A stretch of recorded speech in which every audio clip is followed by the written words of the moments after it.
Keralam, Assam, పుదుచ్చేరిలో assembly ఎన్నికల polling జోరుగా సాగుతోంది.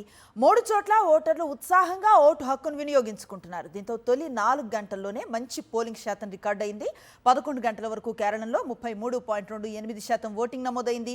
కేరళంలో సీఎం పినరయి విజయన్, కేంద్ర మంత్రి Suresh Gopi, Congress general secretary KC Venugopal, MP Shashi Tharoor, Kerala BJP chief Rajeev Chandrasekhar, ప్రతిపక్ష నేత వీడి సతీశన్, నటులు మమ్ముట్టి, మోహన్ లాల్, దుల్కర్ సల్మాన్, పృథ్వీరాజ్ సుకుమారన్ సహా పలువురు సినీ రాజకీయ రంగ ప్రముఖులు ఇప్పటికే ఓటేశారు.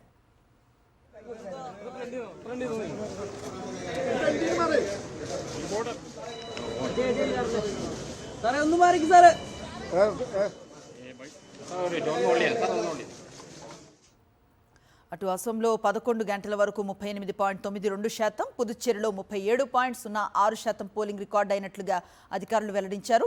ఓటేసే ముందు అసోం సీఎం హిమంత కామాఖ్య అమ్మవారిని దర్శించుకున్నారు.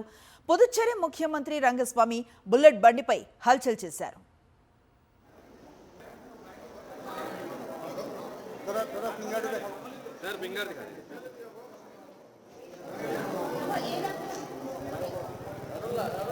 पीछे बुलाना, पीछे आइए, सबको मिलेगा ना, सबको मिलेगा.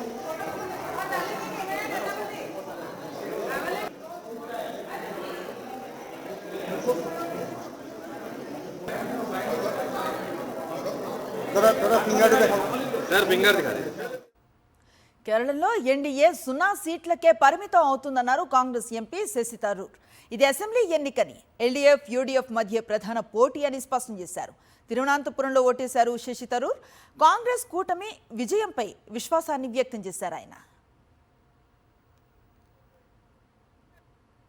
This is a state where BJP is a 0-seat party in the assembly. To even mention them in the same breath is an excessive compliment. It is a fight between an incumbent LDF government and a challenging UDF. And UDF is saying to the voters, if you want a change, if you are tired of 10 years of misrule, come to us, we will give you better governance. NDA can't say that because everyone knows, including they themselves, that they will never come with the kind of numbers that can form a government. Everyone knows that. So why do we waste our time talking about the NDA?